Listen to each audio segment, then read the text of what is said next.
Hello YouTubers, my name is X Factor. It's been a couple days since we featured some Battlefield 4 gameplay, so why not do a little Naval Strike with the AS VAL and a little bit of Magnum Primary, where I find myself joining in on a winning team that is up quite a few tickets, but quickly being switched after an untimely death. And I decide to put it in the grinder gear.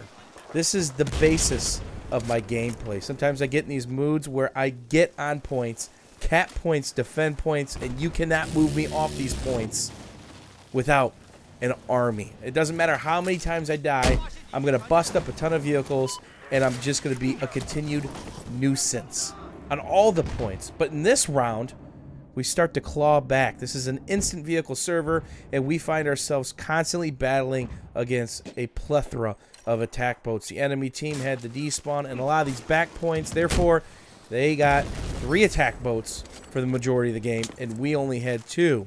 What made this even worse is our attack boats couldn't stay up because they seem to have the better air superiority. And this is a game of paper, rock, scissors. If they've got the good jets, your jets are down, then your helicopters are getting pressured, whether it's a Little Bird Scout or transport, and then your attack boats are most certainly getting beat up. So you could still win this map with a strong infantry presence. We're down 200-ish tickets, but we're banging up on these guys, starting the grind. What you'll find in a lot of rounds, whenever I'm playing, I get to the flag as quick as possible, fight my way in, fight my way out, put up the walls of the castle. I try not to dilly-dally, piddle-paddle in between the points, and it's tough on some of these bigger maps. But if you got an ATV and you see the buoys that are out, the big wood poles, there are thin spots in the water, very shallow spots where you can take that ATV across, not to mention if you get your hands on a hovercraft or rib, it allows you to get from point A to point B quickly. If you're picking people off like this fine gentleman at my feet in the middle of nowhere, if he's helping get people off the burn, that's great. But if he's just shooting people in the middle of nowhere, what good is that really doing to help your team? As I get a nice little swagnum kill while I'm contesting the B burn. So for me, it's all about getting to those cap points, attacking and defending from within the burn radius. You can kill as many people as you want if you're not contesting the burn. If you're an attack boat kind of lingering outside the point, you can kill 5, 6, 7 people. Doesn't matter, because they're just going to spawn back pissed off like you just kicked a hornet's nest. They're going to spawn an engineer with RPGs, Syrahs, Smalls, and of course the javelins. Now, I decided to set up at A, and again, a lot of this comes down to this squad working very well together. These are a lot of people from my live stream and just random kick-ass people who decide to work together. So we get down to one flag and we say, hey, let's take A. People start spawning on me, please. And this is where we become a thorn in their side. A lot of the other team members on the opposing team are team-oriented players. They're going to want their back caps. They're going to want their gimmies. And if we can attract their transport, little birds, and attack boats, that means the rest of our vehicles are free to do what they want. So the more, the merrier. If we can become a big nuisance here, that's an instant win for our team. So we finally get the flag cap, trying to mess around, get 2 in them, but not the 3rd because I didn't get a headshot. And oh look, here is our first visitor. A lot of this footage is going to be showcasing multiple people as engineers banging on these boats. Little SRAW action, RPG, and small action. So it's not just my hits that are killing. I might get the killing blow sometimes, or I might do 28 or more damage. And you can see even the transport choppy is trying to get into the mix, and we're putting the walls up tall coming in through the and far and wide on this castle. It's going to take more than that to get to us. And even when we get caught outside trying to expand our territory, bang on one last boat as I try to RPG a guy off the back, A is flashing. So the question is, damned if I do, damned if I don't. Try to at least finish this attack boat, because if I get it down, that's a little bit of breathing room that we get. And as you can see, another straw or small came in at the back angle and finished the burn. Take out a little spot, but we've got to save A. They're quickly getting it. So it's, again, one of those damned if you do, damned if you don't. Sometimes it's hard not to chase those kills. It's hard not to chase that vehicle that's on the rocks. But if you save your flag, you could die and spawn back, then spawn bomb this guy. And the only reason I'm using a Cobra optic is I don't have Coyote unlocked on the AS VAL yet.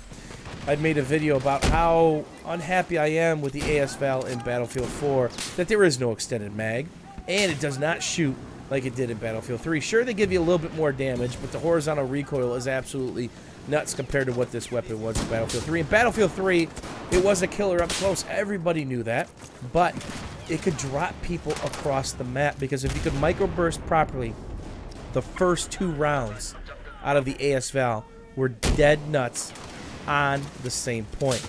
So wherever that first round came out, that second round was going to follow, and then you would start to get some spread. So realistically, you could easily land your first 2 to 3 rounds just following that up as quick as possible, because the reset was extremely quickly on the spread as I get bipoded across the map. And another boat is coming into the love tunnel, and there's only one way to greet them, but the healthy dose of things that go boom. Again, the squad of engineers are laying down the boom. The grind is on. Again, it doesn't matter how many times I die.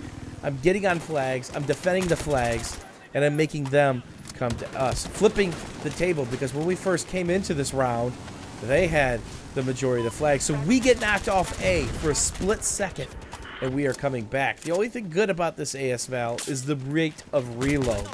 Other than that, no microbursting in the world is going to save you if they're beyond about 35 or 40 meters. The damage drops off pretty quickly. Partner with the horizontal recoil, which is pretty ridiculous, is pretty painful. But if they're that close, it's pretty much a free kill with the high rate of fire. Not to mention, the weapon is suppressed. You're not going to show up in the mini-map.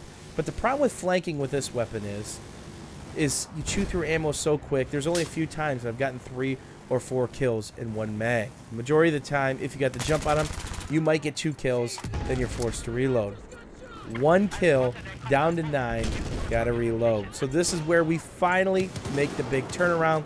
We get these guys kind of out of their comfort zone, and I don't see this guy until he starts shooting me. And that's another thing the AS VAL could do. It can bail you out if you're late to the party. And again, a headshot always helps. So we get these guys kind of out of their little comfort zone. Now they're scrambling. They don't know what to do. Their vehicles are actually under pressure. And that's what really helped out with this round. We took a round where these guys could do whatever they wanted with their vehicles. I get a little bit too confident with the magnum, and it almost gets me killed as I'm missing a couple shots. So they could do whatever they wanted with their vehicles, and we keep banging out their attack boats, their transport chopper, and their little bird, keeping pressure on them. It's very hard for infantry to turn the tide in a map like this because the vehicles are so powerful.